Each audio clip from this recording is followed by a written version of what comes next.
thought I would start off by doing a July wrap-up. I know it's August 10th. I'm just gonna hop right into it. I'm not gonna waste time with introductions because I will be doing a BookTube newbie tag, or the BookTube newbie tag. I will be doing the BookTube newbie tag at some point. I don't know when, but I will be doing it, so I'm not really all that worried about introductions.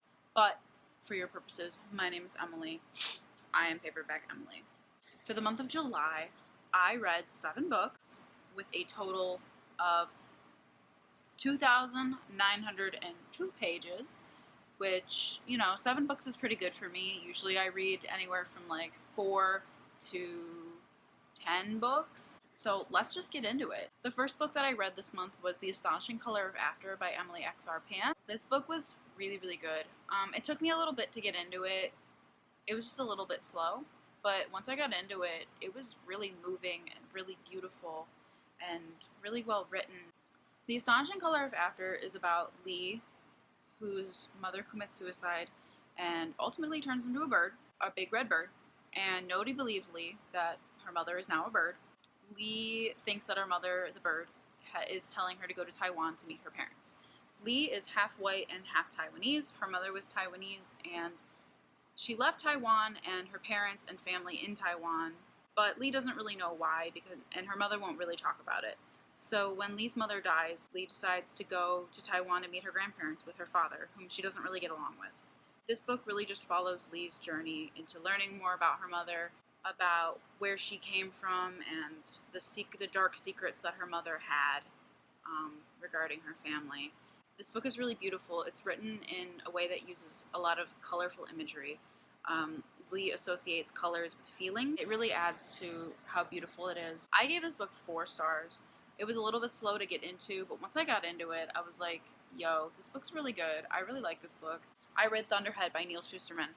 Holy shit. Holy shit. Holy shit. Everybody talks about Thunderhead, and they're like, oh my god, that ending sent me. I gave this book 5 stars purely because of the ending, honestly. But it was a little slow to get into. If you don't know about Thunderhead, it is the sequel to Scythe by Neal Shusterman. I can't really say too much about the book without getting, spoilery. But I will say that Thunderhead follows Rowan and Citra, plus a new character, Grayson Tolliver, and it follows the New Order and the Old Order of the Scythedom, and how things are beginning to change in their world, and how the Thunderhead is beginning to maybe regret something. Basically, this book was fucking awesome. This book was so fucking good. It sent me over the moon, literally, when the ending, I can't talk about the ending and I'm not going to spoil it, but holy fuck. This book, the ending. People always talk about the ending and they're like, that ending though. And I'm like, okay, the ending. Great. All right, we'll see. I'll be the judge of that. The ending though. Oh my god. I was so shocked. I screamed at the ending. I wish I could say more about the ending. You really need to read this book. If you haven't, if you were like me and you were waiting for The Toll to come out, fuck it. Read Thunderhead right now, because The Toll comes out in a few months. It's like a couple months away now. You can wait. You'll be okay. The next book that I read in July, the 3rd book, I read The Calling by Kate Tiernan. The Calling is part of the Sweep series, which is a series about a girl named Morgan Rowlands, who discovers that she's a witch after she discovers Wicca. Morgan discovers that she loves Wicca. She loves the feelings that Wicca gives her. She loves the power that Wicca makes her feel.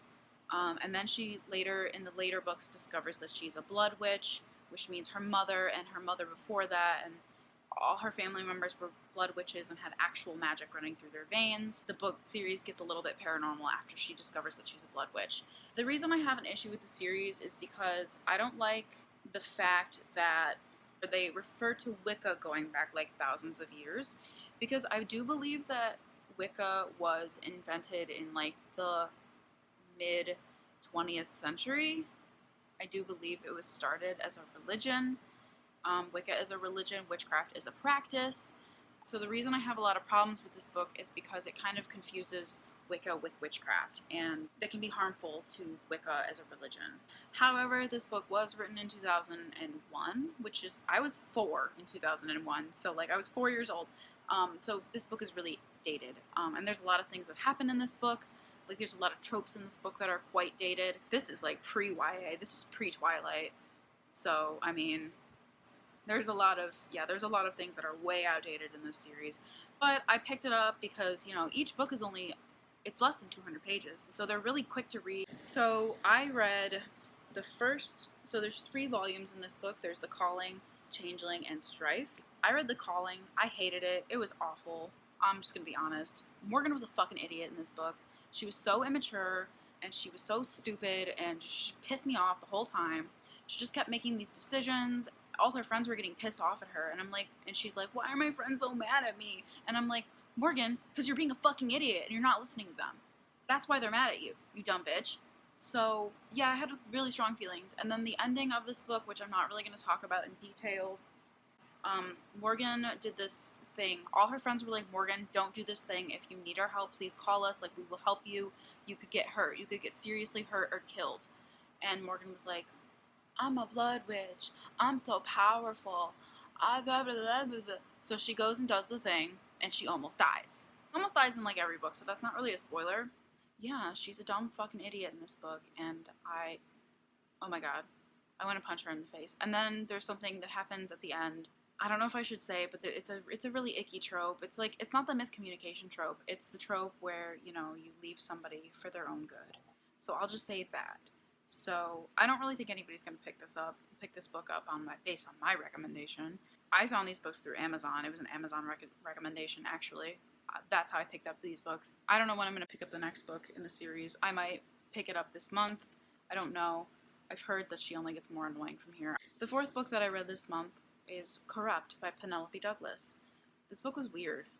This book was so fucking weird. I picked it up based on Chandler Ainsley's recommendation. This book follows Erica as she develops a relationship with Michael Christ. She starts the book off, and she's currently dating Michael's brother, and she doesn't want to be dating his brother because she doesn't actually like his brother. She really likes Michael. That's who she wants. But Michael hates her, supposedly, and so we kind of follow as their relationship develops into something way more. Michael is part of this guy gang that is called the 4 Horsemen, I think, like from the Bible. It's really weird and it's really cringy. I gave this book 3 stars, by the way, because I liked it, but it was really weird and cringy. Like, it was really addictive to read, but it was cringy. Like, the author would like name drop certain songs that would be playing. It felt like kind of reading like fan fiction sometimes. I don't know if that's how all romance is, because I haven't read a lot of romance at all. The author kept name dropping like metal songs, and then in the back of the book there was a playlist. There was a playlist of all the songs that she name dropped, and I was like, okay, I'm not gonna listen to those songs while I read this book, but okay, thanks Penelope. There were a lot of things I didn't like about this book. For number 1, Michael's an asshole. Michael is a big fucking abusive asshole to Erica, and yet she still wants him, and she still likes him, and lusts after him. She's like obsessed with him, and they call her out a couple times in the book, like, why are you so obsessed with us? And she's like, I don't know, this book was okay. I might continue with the series because Chandler said that the 3rd book, the one that's about Damien, I think, she said that was like the best, Kill Switch, I think it's called. She said that was the best one, and I really want to get to that one, so I probably will continue with the series. I probably will. The 5th book that I read this month, oh my god, it was The Song of Achilles by Madeline Miller. I love Madeline Miller. Circe is probably my favorite book of the year. I love it so much. So much. So The Song of Achilles follows Achilles and Patroclus from birth to death. And we get an entire chronicle of the events of the Trojan War. You know, we get Patroclus' childhood and his exile, and then meeting Achilles, and then it's not so explicit, but it is kind of explicit there's explicit romantic sexual relationship, which I'm here for. This book was so beautiful. It was written just like Circe. If you've read Circe and then you read The Song of Achilles, it's pretty easy to tell that The Song of Achilles was her first book. Her writing really does blossom in Circe. I mean, but it's still really great in The Song of Achilles. I actually wrote a whole review on The Song of Achilles on Goodreads, so I will link to that below. I compared The Song of Achilles a lot in my review to The Silence of the Girls by Pat Barker. I read that book, I think, in like May or June or something. That book was not very good for me. I'm not going to talk about it here, but basically, The Song of Achilles was everything I wanted The Silence of the Girls to be. The Silence of the Girls was based on the point of view of Briseis, who is one of Achilles' concubines, but in this story, Briseis is like just a total side character. She has no sexual relationship with Achilles like she did in Pat Barker's book, but I love her character in this book so much more because she's just a side character, and she's a lot softer and a lot nicer, a lot kinder. I also like that this book is from Patroclus' point of view, which I really liked a lot. But it was such a beautiful tale of a tragic love story, and oh my god, I love tragedy. I love it so much. I gave The Song of Achilles 4 stars, and the reason I only gave it 4 stars is because it didn't quite feel like a 5-star read to me, and I had read Circe beforehand, so I kind of was like, okay, she can write better than this, and she gets better with age, so... Or not with age, she gets better over time, so, you know, I had something to compare to. If I had read The Song of Achilles first, I think I probably would have given it 5 stars. Maybe a 4.5, but I didn't, so oh well. The 6th book that I read this month was Monstrous Volume 2, The Blood, I think. Yeah, The Blood. I gave it 4 stars. I can't say much about the plot, again, without spoiling it for the first book. I really connected with this book a lot more than I did the first one, I think, because we learn more about Mika's mother in the first book towards the end, and then so in this second book we kind of learn, I don't know, I felt more connected to Mika as a character, and I empathized more with her, I think.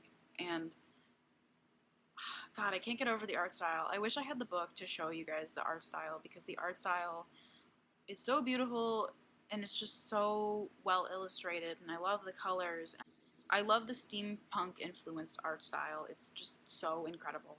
But yeah, this book was really, really good, and I'm really glad that I picked up the 2nd volume, and I can't wait to pick up the 3rd volume. The final book that I read this month was A Feast for Crows by George R.R. Martin.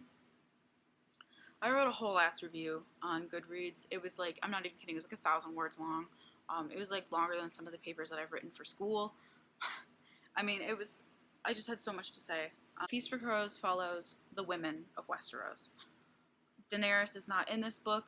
It's just Cersei, Jaime, Arya, Brienne, Sansa, Samwell, and the Greyjoy family. We also have a subplot going on in Dorne, but like, I'll get to that. So this book is really primarily about the women of Westeros. Cersei's point of views are like, they dominate the book. So do Brienne's. In Cersei's point of view, you know, we get her political machinations, and we see how she's really literally driving King's Landing into the dirt in like within like a time span of months. Like, she's really like making some shitty decisions. I mean, she lets the faith arm themselves, and there's about to be like a fucking uprising. Like, there's about to be a fucking coup. She's so focused on you know, holding her seat and holding the crown and staying on the throne that she doesn't even realize that there's an extremist group that's rising in King's Landing after the events of the war of, what do they call it? The War of 5 Kings? I think? Something like that. But, she just makes a lot of really shitty decisions, and we also get to see, you know, this is the first book that we get a Cersei point of view, and we get to see how she's starting to descend into madness a little bit. She's starting to become the Mad Queen, and she's really delusional. She is really delusional. She'll do something, you know, she'll like make a decision that she thinks is, oh, this is a great decision. My father Tywin would be so proud of me. This is what my father Tywin would do. And, you know, as the reader, we're like, Tywin would not do that, Cersei. What are you doing? Tywin would not do that. And so, you know, she does that a lot throughout the book. Like, oh, Tywin would do this. I'm going to do this because Tywin would do this. No, he wouldn't, honey. So Cersei's really like descending into madness in this book, and it's good, and I'm so here for it. She also has a really gross, like, rapey sex scene in this book with another woman, and it's super rapey because the whole time she's thinking, and she even says out loud, like, I think she even says out loud, You can't stop me. I want this, and you can't stop me. And the woman's, of course, the woman's like, you know, because Cersei's the queen, and the woman wants to get into her good graces. She's like, do what you want with my body, literally. So it was gross and rapey, and I didn't like it. And it was also really like awkward. It was awkward sexual writing. George always writes really awkward sex scenes. Um, but anyways, yeah. So that was really interesting. I want to talk about. I want to take a second to talk about Brienne and this book. Brienne is roaming the Riverlands, looking for Sansa.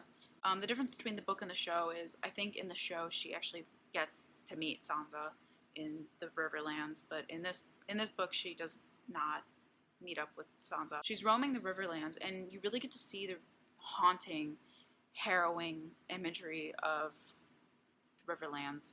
The Riverlands are decimated right now. They're burned. They're the people are all killed. There are so many orphans. This book really shows how war has torn the land, and how they talk about packs of wolves roaming a lot through the Riverlands, which I'll get to in a second. But I really like that Brienne's chapters showed off that side of Westeros. So the packs of wolves, let's talk about that for a second, because I think one of the strong points in this book is the foreshadowing. And the foreshadowing that I'm talking about is the packs of wolves. Because it's mentioned like every other chapter that there's this huge wolf, this huge she-wolf, leading a pack of smaller wolves that are just bloodthirsty, and they're just killing people right and left.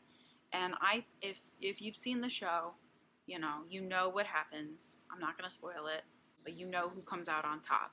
If this book is any indicator of how the next couple books will go, then I think that the foreshadowing in this book was really on point with the Packs of Wolves. That is my July wrap-up. If you like this video, give it a thumbs up. If you like me, please subscribe and hit the bell notification to get notifications when I post.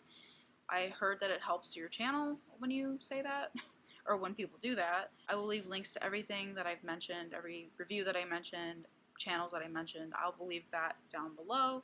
So, yeah, thanks for watching. See you in the next one.